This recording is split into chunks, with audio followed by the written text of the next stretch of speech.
Okay, the World Economic Forum in Davos is over, and we are heading back to Zurich and then flying back to India. I want Siddharth Zarabi of Business Today to give me the 5 big takeaways, Siddharth, from what's been a fascinating week of just listening to world leaders. What are your 5 big takeaways? My first big takeaway is that, Rajdeep, you do elections on your plate, right? I'm wondering whether we should call this Davos on my plate. You know, Because we are going to grab a bite as well. That's right. You know, I've been waiting to have some fondue. Everybody says, you know, you go to Switzerland, you've got to have fondue. I've had no time to have fondue. My first big takeaway actually... I almost picked up a bag of fondue pre-mixed and then I realized that I had no way of making that. So my first big takeaway, Davos is not a picnic. As someone who's come for the first time, it's clearly not a picnic for a journalist because there's lots of work, particularly when you have Donald Trump around. So that's my first takeaway. Yours? Well, my first takeaway is that post-COVID, this entire gathering has evolved. If we focus on the discourse, pretty much every time the turmoil in the world seems to all come together for 1 week.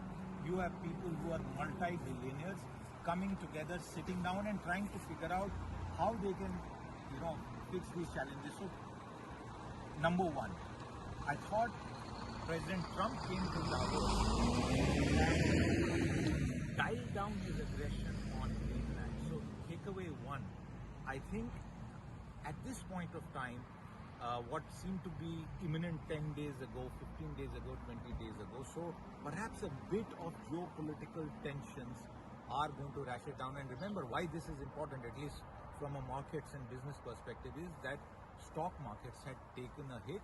And once he spoke, people realized that this is going to be a commercial transaction, if at all it were to happen, and not a military one. Yeah, it was a bit of what they call the taco moment. Trump always chickens out. It's easier to do Venezuela than it is to do Greenland. But for me, the other takeaway was just the fact that you get this diversity of leaders on one stage. I mean, one day you have Trump, next day you have Zelensky. The Russians, of course, are missing. And before that, the Canadians. Yeah, and there was the Chinese, of course, didn't have a strong presence. And I think one of the underlying themes, talking to a lot of people, is that people are looking at China very, very seriously. I'll tell you on China, because I've been here on the trot after the COVID break, and China used to earlier be a very big force at Davos. Even if not in terms of physical presence, India still does very well there. They had mind space. What seems to have also happened is that China's continuing economic issues have translated into a much more inward-looking China. Yet, one of the headline items is companies, chief executives around the world are concerned with a wave of cheaper Chinese goods flooding in. Remember that Trump had promised to hit China with very high tariffs, and like you said, he chickened out there as well. Which again brings me to the other aspect, where there's a Chinese aspect and an American aspect, which is AI. I mean, I think one of the most rewarding aspects for me as a journalist, and you cover it much more, so you know much more, is AI.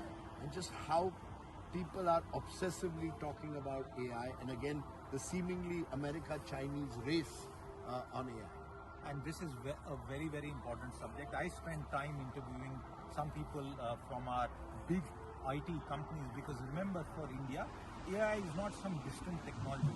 I'll break it up into 2 parts. One is the common man using AI. The other is it has a direct bearing on a $350 billion Indian IT-enabled services, which has provided lakhs of jobs for the past 30-40 years. One of the biggest successes in India is the IT sector. And India's status as the king of the back office, not just the box office, the back office, is something that AI poses a big challenge to. And that stream of thought and what Indian IT companies are doing is also captured in many of the conversations we had here, Rajdeep. Final takeaway. We've discussed the Trump factor, the AI factor, the China factor. What's the other big factor left? I'll throw it back at you. Are you convinced that business trumps politics? Am I convinced that business trumps politics? Look, I've always believed that you've got to, businessmen are always looking over their shoulder at politics. You can't ignore politics. Politics is also very much part of the public discourse. I think you're going to increasingly see politicians. We're seeing this with Indian chief ministers and ministers as well. And those candid conversations we had, Mr. Naidu, what a star. Yeah, And he's the original Davos man. You know, it's fascinating that Himanta Chandrababu, Biswa. you know, he came there. Harsh Sanghvi, everybody. Yeah, so I think the competition that we are seeing from Indian states to go out aggressively there, woo business, it's not just a photo op. I think Indian ministers and chief ministers have to be wary of reducing Davos to a photo op. It's much more than that. And the clever ones do that. The clever ones have realized this is a space to stay relevant, to make sure that your state, your country is relevant to the wider discourse. And that's good to see, because, you know, old socialist Raj, you would do deals with businessmen but behind closed doors. Now you're doing it openly, and I hope that leads, those MOUs lead to projects, lead to the ease and speed of doing business. That one line That captured it all. you know, the one line which the Chief Minister of Andhra spoke of, businessmen are speaking of, please give us speed of doing business. And I think that really is where Indian business, I think, needs, and politics. You know, Politics need to get their act together. I want to, because I spoke about elections on your plate, Rajdeep, one of your most popular things. I want to end with food again. So, for the past 4 or 5 years, I've noticed that the India dinner, which is basically Indian industry, every Thursday evening here at Davos, serving great Indian food, catered to by Indian chefs who work here or maybe around Europe.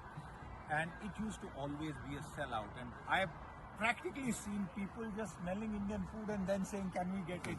But you know, that changed because they tried to bring some semblance of order, because the year before it was like a mela. So this year also the food was good. I enjoyed it. I don't think you turned up there, but that was the Davos food here on our collective plates. I'll tell you why. While he has Indian food, when in Switzerland, who has the Swiss too, I'm looking for a fondue. But if I can't find a fondue, there's also Burger King. I'll tell you why. Burger King has always been a great favorite with me. So let's have our final meal. You're going to have a good, muesli and vegetarian stuff. Ek vegetarian, ek non-vegetarian. We'll find a way to have our final meal here before we go back to Zurich and then Delhi.